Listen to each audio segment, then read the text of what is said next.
será muito forte para as nossas vidas. Talvez você vai ouvir algo aqui que talvez você nunca ouviu ou deve ter ouvido já. Muito forte. Nós vamos estar passeando um pouco pela Bíblia. Quem quiser anotar alguma coisa pode anotar, fica à vontade. Mas nós vamos aprender um pouco mais o que Deus faz com as suas permissões. Como Deus age quando Ele permite algo em nossas vidas. Como é que Ele age? Como que Ele trabalha? Nós vamos estar aprendendo um pouco mais sobre isso. Abra sua Bíblia no livro de Ezequiel, capítulo 28. Livro de Ezequiel, capítulo 28.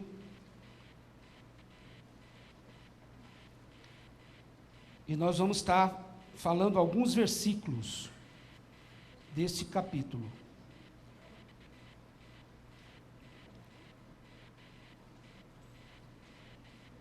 Assim diz o Senhor, capítulo 12, já na segunda parte do versículo. Assim diz o Senhor Deus, você era um modelo de perfeição, cheio de sabedoria e perfeito em formosura. Verso 14. Você era um querubim da guarda, que foi ungido, e eu o estabeleci. Verso 15. Você era perfeito nos meus caminhos, desde o dia em que foi criado. Verso 16, na metade dele diz assim: você se encheu de violência e pecou, por isso, ó querubim da guarda, eu o profanei e lancei fora do monte de Deus. Verso 17. Você ficou orgulhoso por causa da sua formosura, corrompeu a sua sabedoria por causa do seu resplendor. Até aqui. Estamos falando do anjo poderoso, criado por Deus, o querubim ungido, a perfeição diante de Deus, a criação mais perfeita que Deus fez. E por algum momento, na eternidade, essa história mudou. Essa história teve uma mudança, aonde que esse anjo, querubim ungido, Lúcifer, aquele que brilha, a alva. Abre Isaías, abre o livro de Isaías. Olha o que Isaías fala também desse querubim, no capítulo 14, versículo 11. Nós vamos ter que buscar um pouco o entendimento para a gente poder avançar um pouco. Isaías 14, 11 diz assim: a sua sabedoria foi jogada no abismo, junto com o som das suas harpas. A sua cama é de larvas, e os vermes são a sua coberta. Veja como você caiu do céu, ó estrela da manhã, filho da alva. Veja como você foi lançado por terra. Verso 13. Você pensava assim, olha que esse querubim ungido pensava: subirei aos céus, exaltarei o meu trono acima das estrelas, e me assentarei no monte da congregação, nas extremidades do norte. Subirei acima das mais altas nuvens, e serei semelhante ao Altíssimo. Essas palavras, esses sentimentos, tornou a queda de Lúcifer, chamado hoje de Satanás. A soberba, aquilo que tomou conta dele, a blasfêmia, querendo ser maior do que Deus, querendo ocupar o trono de Deus, o fez cair violentamente. E com isso, ele conseguiu, pelo seu poder, persuadir uma terça parte dos anjos do céu. Isso fez mudar todo o conceito do que Deus tinha feito com esse querubim perfeito, esse querubim que não tinha defeito algum. Ele era o guarda, ele é o que guardava o trono de Deus.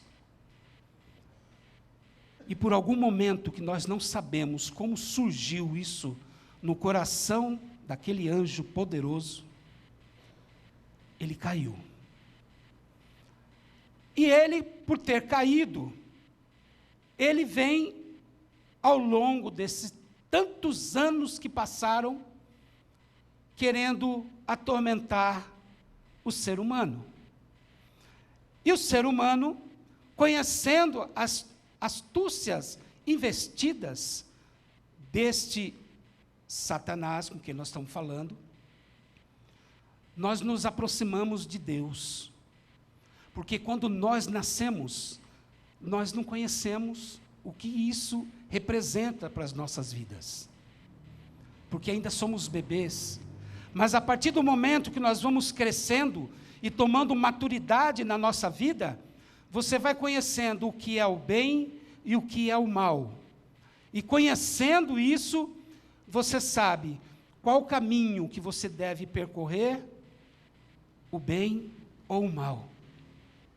Todos que estão aqui, assentaram no seu coração, seguir o caminho de Deus, seguir o caminho do bem, o caminho aonde nós voltaremos para Ele, porque somos dele, e para Ele nós vamos voltar. E é dele que nós estamos falando agora, do Todo-Poderoso. Tudo que acontece é permissão de Deus. E nós vamos estar falando aqui com vocês que o que aconteceu com alguns personagens que eu vou estar falando com vocês agora foi permissão de Deus. Segunda carta de Paulo a Coríntios, no capítulo 12, não precisa abrir. No versículo 7 diz assim: e para que eu não me exaltasse, diz Paulo, pelas excelências das revelações, foi-me dado um espinho na carne, a saber, um mensageiro de Satanás, para me esbofetear, a fim de não me exaltar. Ele começa falando, para que não me exaltasse, e termina falando, para não me exaltar. Porque Paulo recebia do Senhor revelações extraordinárias. O currículo do Paulo era um negócio fantástico.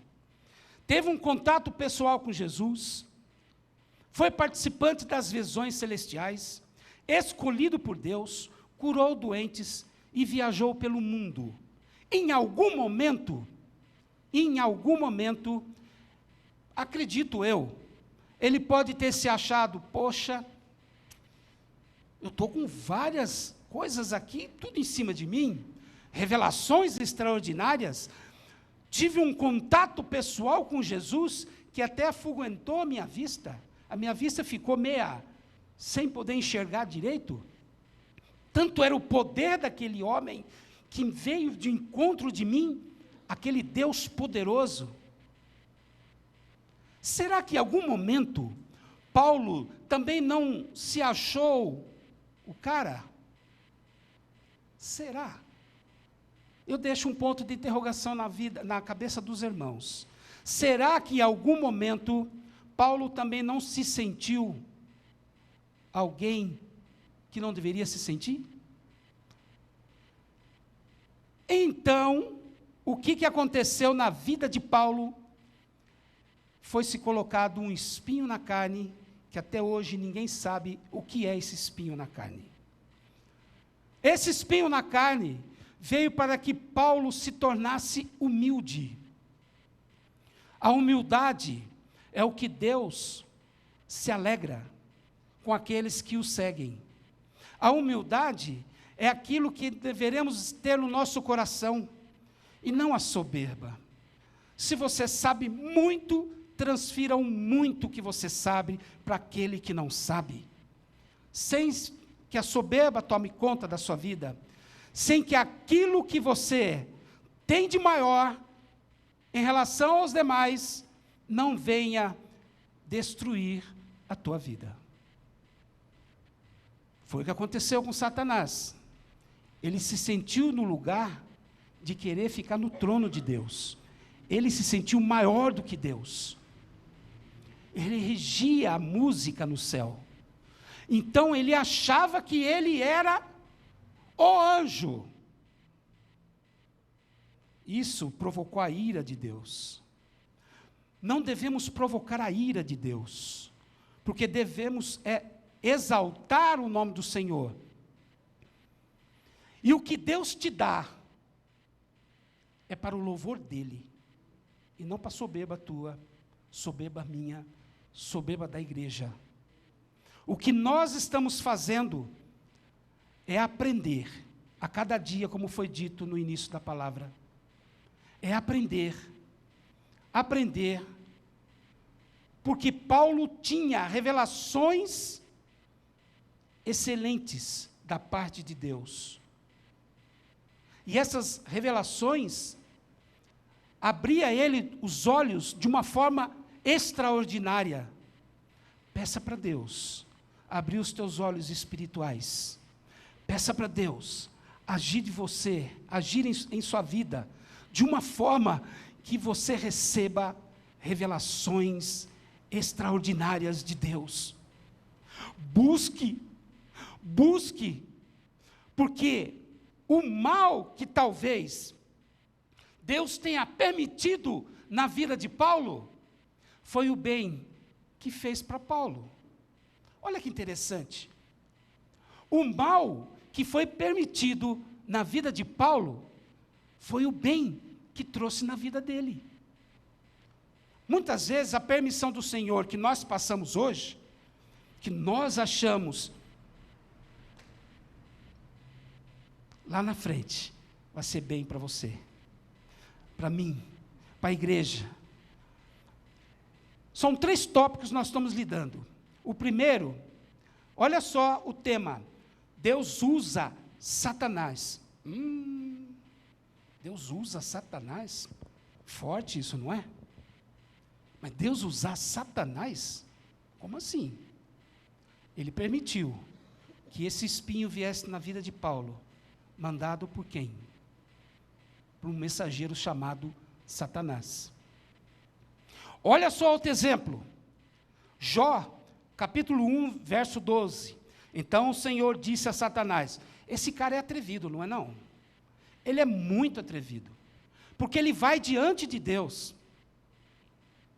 Quando ele veio diante de Deus, é porque ele já andou no meio da família de Jó. Olha que interessante. Ele andou no meio da família de Jó. Quando ele chegou diante de Deus, Deus falou assim: viste meu servo Jó? Mas Satanás não tinha perguntado nada de Jó. Mas como ele entrou na família de Jó, Deus já: viste meu servo Jó? E olha aqui o que falou Deus para Satanás. Então o Senhor disse a Satanás: você pode fazer o que quiser com tudo o que ele tem, só não estenda a mão contra ele. Muitas vezes passamos por situações assim, não tão violenta como essa. Se foi violento demais, a permissão de Deus, pedindo para que Deus fizesse isso, é porque ele sabia que ele confiava. Ele sabia em quem ele podia confiar. Será que hoje Deus pode confiar em nós dessa forma? Será que Deus pode dizer: Satanás, viste a minha serva? Viste o meu servo? Pode fazer. Mas nem todos que nós vamos estar apresentando aqui, ele permite. Olha só que interessante, hein? Satanás vai na vida de Jó e arrebenta com a vida dele. Olha só, 10 filhos, exterminou. 7.000 ovelhas, 3.000 camelos, 500 juntas de boi, 500 jumentas, e muitíssima gente trabalhava para o Jó. Essas pessoas não, mas toda a riqueza dele ele perdeu. Olha só que interessante. Você perder isso tudo, ficar... É como se tivesse perdido todo o seu dinheiro nos dias de hoje. Mas Satanás, ele não cansa. Ele, de novo, ele chega até Deus e fala, mas assim está fácil. Eu quero ver você mexer nele, para ele blasfemar contra a tua vida. Ele é audacioso. Satanás, ele é atrevido. Satanás, ele vem de uma forma abrupta na sua vida. Mas, se Deus permitir, só se Deus permitir. 1 João 5,18 diz, aquele que é de Deus, o maligno toca. Aquele que é de Deus, o maligno toca. O maligno não vai tocar na sua vida, se Deus não permitir. Esteja sempre na presença de Deus. Eis-me aqui, Senhor. Esteja sempre diante do altar. Esse altar é puro, santo. Nós não somos dignos de estar na frente desse altar. Mas a misericórdia dele e esse amor incondicional que nos constrange, permite que nós chegamos diante desse altar em nome de Jesus. É em nome de Jesus, ele que morreu por nós, que sacrificou a vida por nós, antes mesmo de cada um de nós ter nascido. Ele já entregou a vida dele, porque tudo estava já consumado. Em Jó, capítulo 2, versículo 6, então o Senhor disse a Satanás, você pode tocar nele, mas não lhe tire a vida. E ele coloca uma doença maligna na vida desse homem, que esse homem foi consumido por essa doença, mas ele resistiu. O que nós temos que fazer em nossa vida é resistir. É resistir àquilo que a vida nos proporciona. Resistir o que é contrário à palavra do Senhor. Resistir àquilo que vem fácil para a gente. Resistir às palavras que vêm como um doce, como um mel para cada um de nós. Resistir. Porque Jó resistiu, apesar de lá na frente, ele ter até amaldiçoado a vida dele, quando ele nasceu no ventre da mãe, mas Deus deu um basta, porque tudo é uma fase, tudo é um período, tudo é um ensinamento. Se está acontecendo hoje algo em sua vida, por algum motivo que disto tudo que nós estamos falando, que você esteja passando, avalie. É algum erro meu? Ou é uma permissão do Senhor? Eu falhei? Ou é permissão de Deus? Para me fortalecer? É permissão de Deus para que eu possa me aperfeiçoar? Que é o primeiro tópico que nós estamos falando. Deus usa Satanás para nos aperfeiçoar, para nos melhorar, para nós se tornarmos uma rocha inabalável contra as investidas de Satanás. Nós não podemos ser uma rocha que quebra fácil, que na hora que bater já racha. Nós temos que ser essa rocha impenetrável. Isso foi uma fase que aconteceu na vida de Jó. E quando acontece em nossa vida, continue firme, continue inabalável, foca os teus olhos no altar.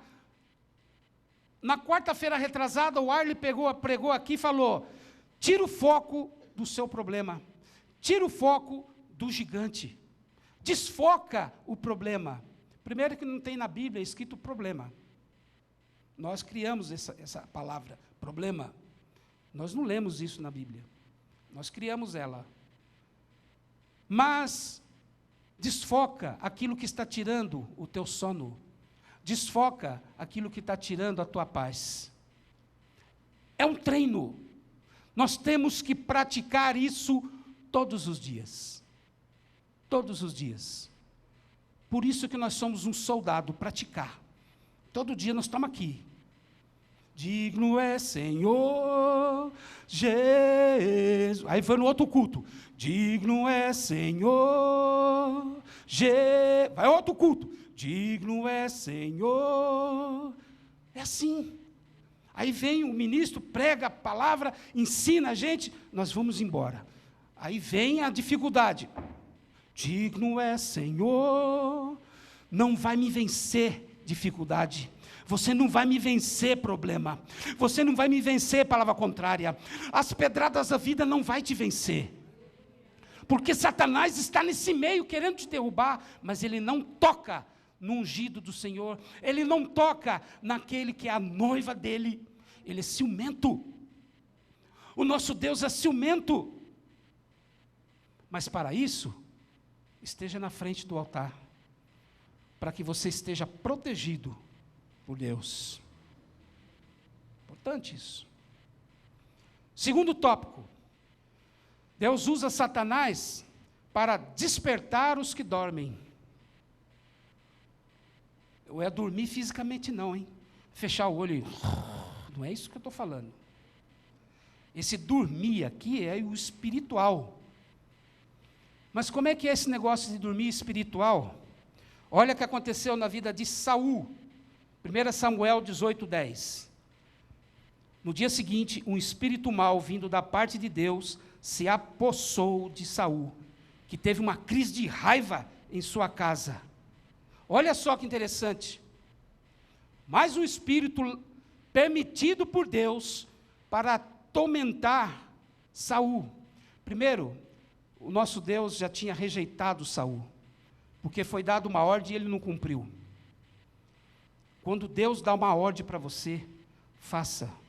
Não queira encurtar o caminho. Não queira pegar atalho. Se Deus falou, vai por aqui. Vai por aqui. Mas é mais longe, vai por aqui. Vai por mim. Deus sabe o que está fazendo. Ele conhece o nosso futuro. Nós não sabemos um minuto, um segundo à frente das nossas vidas. Nós não sabemos, mas Deus sabe. Ele está na eternidade. Nós estamos no campo das 24 horas. Nós estamos limitados ao campo das 24 horas. Mas Ele está na eternidade, Ele conhece a nossa vida, até o fim da nossa vida aqui na terra. Ele já sabe o que vai acontecer. Só que Saul não obedeceu à voz de Deus. E Deus permitiu que um espírito viesse atormentar ele. Atormentar ele é tirar a paz. Quando isso aconteceu, ele chamava quem? Por que ele ficou atormentado? Por causa de um menino, ruivo, que também era rei, mas não ainda tinha assumido o trono. Davi, olha só que interessante. Ele ficou enciumado, porque Davi tinha derrotado Golias. Quando você tem uma vitória, preste atenção quando você tem uma vitória na mão. Tem aqueles que vibram, aplaude você. É isso aí. Continua. A próxima vitória eu vou aplaudir de novo. Mas tem aqueles que ficam rosnando. Porque ele, não eu. Mas, por que ele? Por que ele? Então, o que aconteceu aqui com Saul, ele rosnou. E o ciúme tomou conta dele. Uma névoa de ciúmes tomou conta de Saul. E isso cauterizou o coração dele, os ouvidos dele. Ficou cauterizado. Ele não conseguia mais, era ciúmes. Mas Deus tem a estratégia dele. Ele pega e tira Davi da casa dele e fala assim, agora você vai cuidar das tropas. Só que Davi tinha êxito nas tropas, aonde ele ia, Deus era com ele, e ele tinha sucesso, ele tinha vitória. Aí vinha aquelas mulheres, quando ele venceu quando ele venceu a luta contra Golias, as mulheres disseram assim: Davi venceu os seus 10 milhares, mas Saul os seus milhares. Mas por que eu sou os milhares e ele é 10 milhares? Quando você ouve isso, se você não estiver na presença de Deus, você corre um risco de cair. É um risco seríssimo. Porque nós temos que aplaudir a vida do nosso irmão quando cresce, quando Deus está usando ele, Deus está multiplicando na vida dele, Deus está fazendo algo poderoso. Você fala: eu vou continuar orando por você, irmã. Eu vou continuar orando por você, porque Deus está fazendo algo sobrenatural na sua vida. Nós somos uma igreja, um corpo. Se um cresce, todos nós crescemos. Se um padece, todos nós padecemos. Se um sente dor, todos nós sentimos dor. Se um cai, nós temos que levantar. Certo? É dessa forma, a nossa vida é um aprendizado dia após dia, dia após dia, dia após dia. É como se estivesse batendo ali no mesmo local, dia após dia. Não podemos desanimar, dia após dia. As aflições vêm, os pesadelos vêm, as tribulações vêm, as palavras contra elas vêm, e você persistente, toma pedrada e vamos que vamos. Vai contra o vento, nós estamos contra o vento. O vento está vindo, nós estamos empurrando ele. Nós estamos indo, vamos chegar lá. Nós vamos chegar lá. Não independe do que nós estamos passando. Os meus olhos estão no Senhor. Não desvie os teus olhos para a esquerda, nem para a direita, nem para trás, nem para frente. Foca em Deus, que está lá em cima. Amém? É dessa forma que nós vamos conseguir vencer as nossas adversidades. É dessa forma que nós vamos conseguir vencer aquilo que nós temos de fraqueza. Ah, e tem mais, hein? Eu comentei fraqueza. Satanás conhece a nossa fraqueza, hein?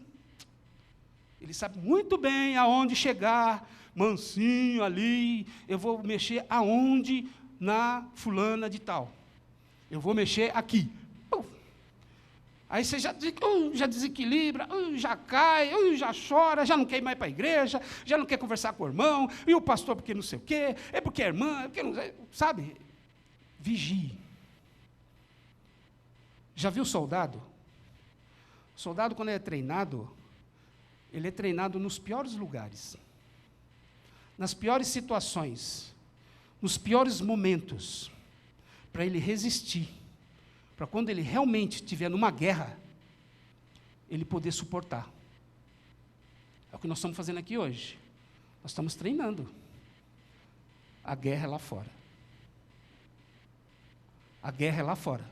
Aqui nós sentamos, ar-condicionado, bonitinho, música bonita, os louvores lindos que toca a gente, Deus vai regando o coração da gente, vem a palavra, nos ajuda, você fortalece, mais um pouquinho, abasteci, estou até o talo aqui, sair daqui, não tem ninguém que vai me apoiar lá fora.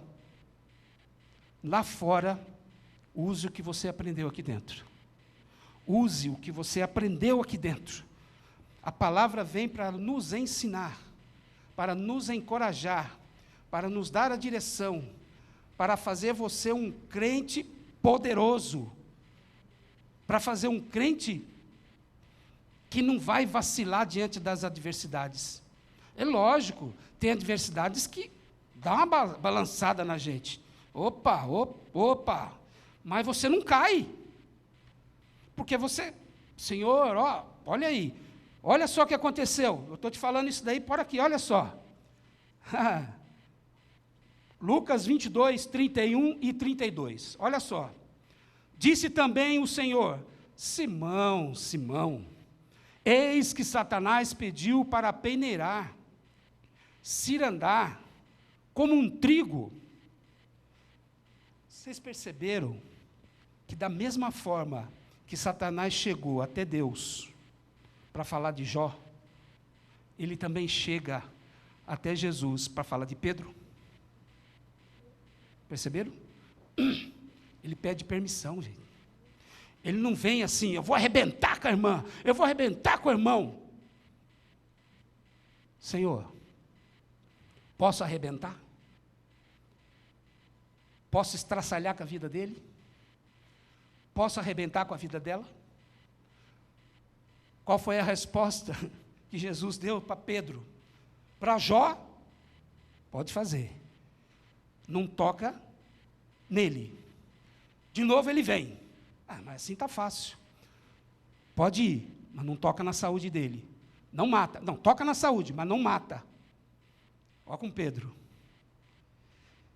Simão, Pedro, eis que Satanás pediu para peneirar, cirandar como trigo. Eu, porém, orei por você, para que a tua fé não desfaleça. E você, quando voltar para mim, fortaleça os teus irmãos. Em alguns, Deus permite. Em outros, Deus não permite. Porque Ele conhece a tua estrutura. Ele sabe em quem Ele deve dar uma sobrecarga a mais e outras uma sobrecarga a menos. Mas ela vai existir. Menos ou mais, mas ela existe. Com Pedro, Satanás pediu para Jesus, vou dar uma cirandada. Cirandar é arrebentar com a vida dele. Cirandar como trigo. Como que você arranca um trigo daquela, não sei como é que chama lá, daquele caule? Você tira, você vai arrebentando, você vai separando, ele vai querer separar Pedro de Jesus. Ele queria separar, arrebentar com a vida de Pedro. Ele falou, opa, aqui não. Pedro não. Aqui você não toca. Com Jó você pode fazer. Com Pedro não. Com a Maria você pode fazer. Com José não. É mais ou menos assim. Para que a gente possa entender o agir de Deus e a permissão dele. Porque muitas vezes nós não entendemos o que Deus está fazendo. Quando nós falamos aqui na frente, tudo é permissão do Senhor, agora dá para entender melhor, né?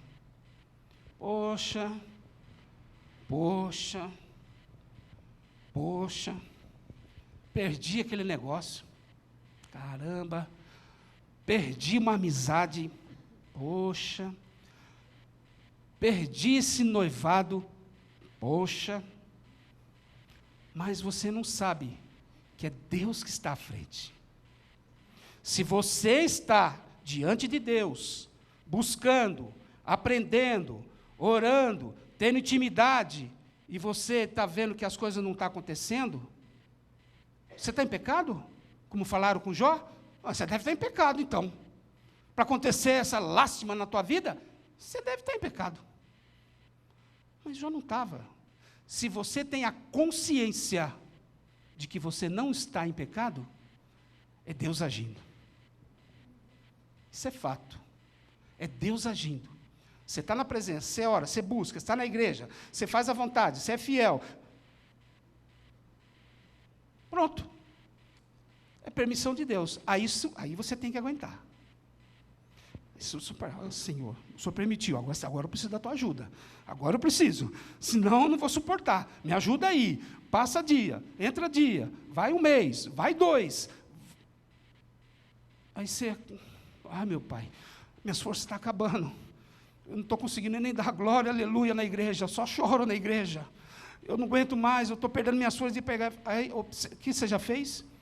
Eu busco o Senhor todo dia. O que você está fazendo? Eu sou fiel ao Senhor. O que você está fazendo? Eu sou. O eu sou não é que dizer de exaltação, não, tá? O eu sou é só Ele. Quando eu falo eu sou, é o que Ele espera de nós. E o que nós estamos oferecendo a Ele. É isso. Quando esgotar os porquês, aquilo que Deus pergunta para você, Ele fala assim, agora eu vou agir na tua vida.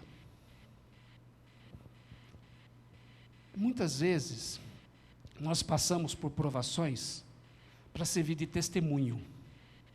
O testemunho é algo que fortalece a igreja. Se você não passa por provação, se nós não passarmos por provação, a igreja vai ficar meio friozona, né? Na hora que, poxa vida, eu passo por provação, permissão de Deus, certo? Passo por provação, aí eu venci. Aí o irmão também está passando, a mesma provação que eu. Irmão, eu passei por isso. Vem cá, vamos conversar um pouquinho. Você vai passar e vai vencer também. A irmã passou por uma provação, que ela passou a mesma. Você vai chegar nela e vai falar assim: eu passei, eu venci, eu vou estar do teu lado para direcionar, porque deu certo para mim, vai dar para ela também. Assim. E a igreja vai crescendo. E a igreja vai crescendo, ela vai enchendo, vai vendo, poxa, ali Deus está agindo, Deus está movimentando, Deus está fazendo um milagre, Deus está movimentando os céus e a terra a favor daquela igreja, a favor da noiva dele, a favor daquele irmão, daquela irmã. E nós vamos vencendo a cada dia. A tua bênção não chegou? Ou já chegou? E você nem sabe. A tua bênção está aqui. E você talvez está desapercebida. Porque muitas vezes há uma guerra para entregar essa bênção em nossas mãos. Se você não estiver orando, você perde ela. É complicado nós não estarmos na presença de Deus continuamente. É continuamente. Nós fomos criados para a adoração a Deus. A adoração a Deus permanente. Todos os dias. Enquanto Ele voltar. E quando nós chegarmos lá, vai continuar a adoração eternamente, com coisas melhores do que nós temos aqui hoje. É bênção, é só bênção atrás de bênção. Só que a vida, teremos tribulações, como Jesus teve, e Ele, como homem, mostrou para nós que é possível vencer. É possível a gente vencer, buscando em Deus as nossas forças. Não queira vencer com a tua força, não queira vencer com o teu entendimento, porque 1 mais 1 não é 2 para Deus, não é 2, esquece, não tem lógica as coisas de Deus, não tem lógica. As coisas de Deus é algo sobrenatural, é algo que você faz assim, ó. Aí você vai explicar, vai dar testemunho e fala assim, não sei, irmão, aconteceu, não sei, aconteceu. Meu botijão estava vazio e ficou cheio. Estava faltando comida em casa, o armário ficou cheio. Não sei. Aconteceu. Como que você explica o inexplicável? Aí o que acontece? Os irmãos vão olhar para você e vai falar assim, aquela é uma serva de Deus. Aquele é um homem de Deus. E quando a gente vê isso, a gente começa o quê? Se aproximar. E quando nós vamos nos aproximando, pastor, as coisas vão se esquentando, as coisas vão se movendo, o fogo vai aumentando, porque eu chego perto do irmão, é como se fosse um imã, colei nele, aí vem o outro, cola em mim, e assim vai. Nós somos o fogo do Senhor, que aviva a igreja, que mexe na igreja, que faz com que nós podemos crescer espiritualmente em todos os sentidos. Irmãos, o que nós estamos fazendo aqui hoje, e todos os cultos, é simplesmente adorar a Deus. As demais coisas virão no tempo dEle, da forma como Ele quer, porque somos instrumentos na mão dEle. A primeira carta de Paulo aos Coríntios, 10:13, diz assim, para a gente encerrar. Não sobreveio a vocês nenhuma tentação que não fosse humana, mas Deus é fiel e não permitirá que vocês sejam tentados, além do que podem suportar. Pelo contrário, juntamente com a tentação, proverá o livramento. Ele não está dizendo que você não vai ter. Juntamente com a tentação, Ele proverá o livramento, para que vocês possam suportar. Se você está em Deus, esteja preparado para suportar as pedradas da vida. Porque o próprio Jesus, quando começou o ministério dele, ele foi batizado, que não precisaria ser, mas ele foi para servir de exemplo. Ele foi para onde quando ele foi batizado? Para onde ele foi? Para o deserto? Como assim? Não foi nem para um castelo? Cama de rei? Não tinha isso? Tinha, mas ele foi. Ele foi para onde? Para onde? Deserto. Mas por que para o deserto? Acabou de ser batizado agora. Filho do rei, filho do homem. Olha que interessante, quando nós somos batizados, o que falam para nós? Agora você é batizado, filho do rei. Agora não vem nenhum problema sobre você. Que é isso? Problema? Dificuldade? Você é filho do rei. Se está vindo, você está sob pecado. Poxa, você está em pecado. Se está vindo, você errou aí, irmão. Errou aí, irmã. Tá alguma coisa esquisita aí, hein? Você, filho do rei, não pode ter problema não, hein? É isso que a palavra ensina? Do que nós falamos até agora? E é isso que o mundo fala. Porque o mundo é regido por Satanás. Esse mundo que nós vivemos hoje, Satanás está ao derredor, mas ao nosso redor está esse Deus Todo-Poderoso, cuidando da sua igreja, cuidando com uma mão de ferro, cuidando com uma mão poderosa.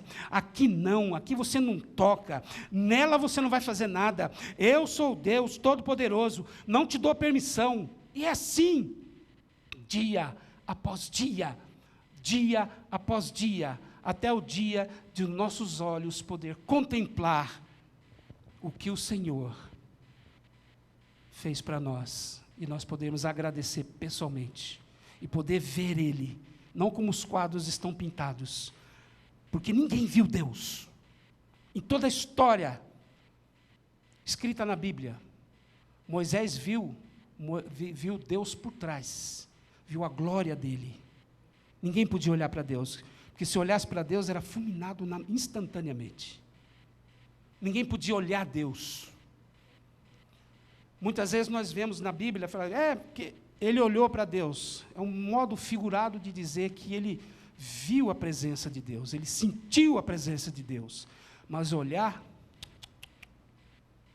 mas nós vamos olhar, nós vamos poder ver, nós vamos estar com Ele, como a ceia do dia 31 que nós vamos fazer aqui nessa igreja. Um dia é Ele que vai fazer essa ceia conosco, é Ele que vai servir a ceia, é Ele que vai estar com a igreja, é Ele que vai estar servindo e olhando nos olhos e entregando a ceia para cada um de nós. Só para encerrar, eu quero dar um exemplo aqui, só para te encerrar. Quando nós formos arrebatados, pensa numa igreja que está fazendo um casamento. Uma igreja onde o pastor está aqui esperando, o noivo está do lado, a noiva lá fora sempre atrasada, como sempre, não é verdade? E o noivo já está suando aqui, será que ela vem? Será que ela não vem? Será que ela não vem? E aí, pastor, está atrasado? Não sei, você e ela, eu estou aqui para fazer o casamento. E a noiva está lá fora. Quando ela entra, toca aquela música que todos já conhecem. O que acontece com os convidados que estão na igreja? Todo mundo se levanta, olha para a noiva. Oh, ela é linda, ela é maravilhosa. Olha que noiva, olha o vestido dela. Olha como ela está bem maquiada. Olha como ela está bem vestida. Olha para a noiva, olha para a noiva. Vamos transformar isso para um mundo eterno. Nós somos batizados. Quem é o noivo? Jesus. Está lá esperando quem? A noiva. As miríades de anjos estão um dos lados, está aquele corredor para nós passarmos. Quando a noiva vai entrar no mundo eterno, os anjos vão fazer festa. Olha a noiva! Olha a noiva chegando! E Jesus com aquele sorrisão no rosto, esperando: sejam bem-vindos, noiva do Senhor, sejam bem-vindos. Eu esperei por tanto tempo por estar com vocês. Eu esperei, e valeu a pena, porque vocês agora estão comigo na eternidade, e por a eternidade nós vamos estar com Ele. Toda lágrima não vai ter mais, todo sofrimento não vai ter mais. Se tem alguma perna quebrada, ela vai ser restaurada. Se o seu corpo tem algum problema, vai ser restaurado. Vai ser um corpo glorificado, um corpo eterno, que vai viver com o Altíssimo, que vai viver com o Todo-Poderoso, que vai viver eternamente com aquele que tem todo o poder nos céus, na terra e debaixo da terra. Tudo está sob o seu comando. Nada se faz que não for da mão e da palavra poderosa do Senhor, porque tudo se fez conforme a sua palavra, tudo se faz conforme o seu mando.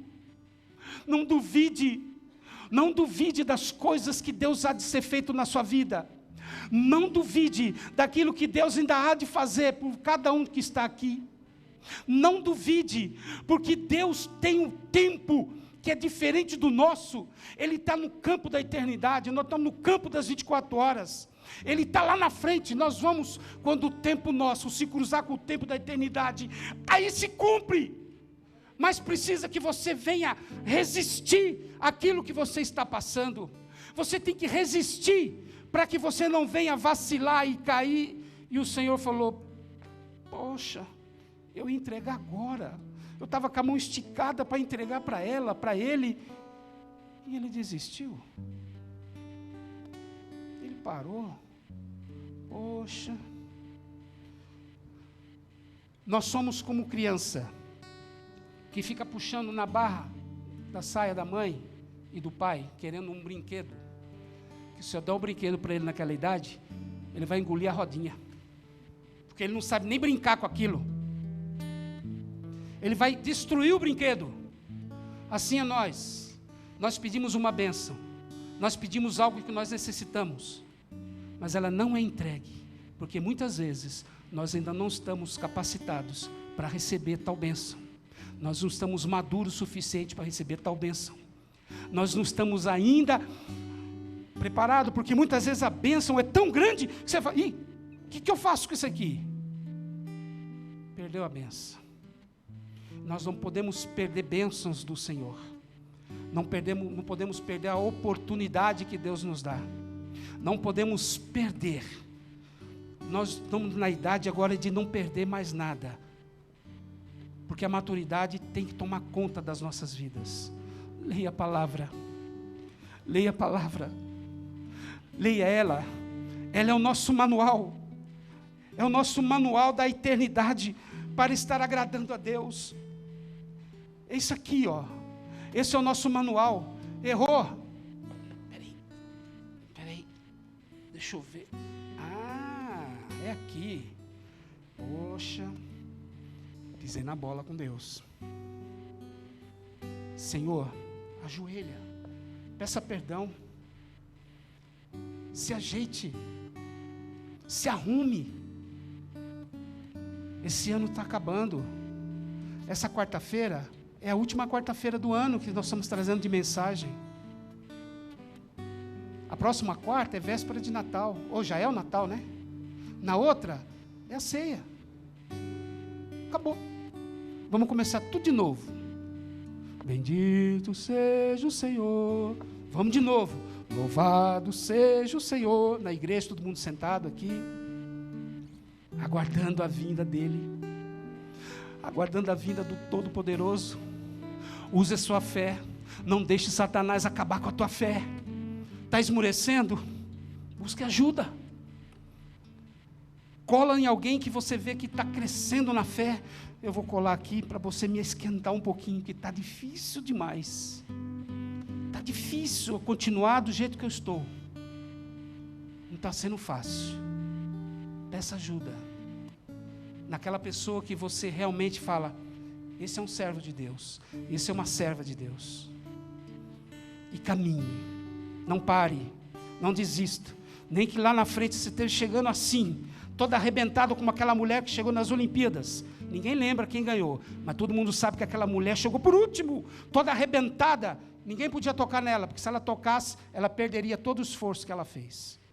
Quando ela cruzou, que ela caiu, ela estava totalmente esgotada. E assim somos nós. Muitas vezes nós vamos estar esgotados. Quando nós caímos do lado de lá, Deus acolhe a gente, e levanta a gente, e nos dá força para a gente prosseguir de novo. Amém? A igreja de pé.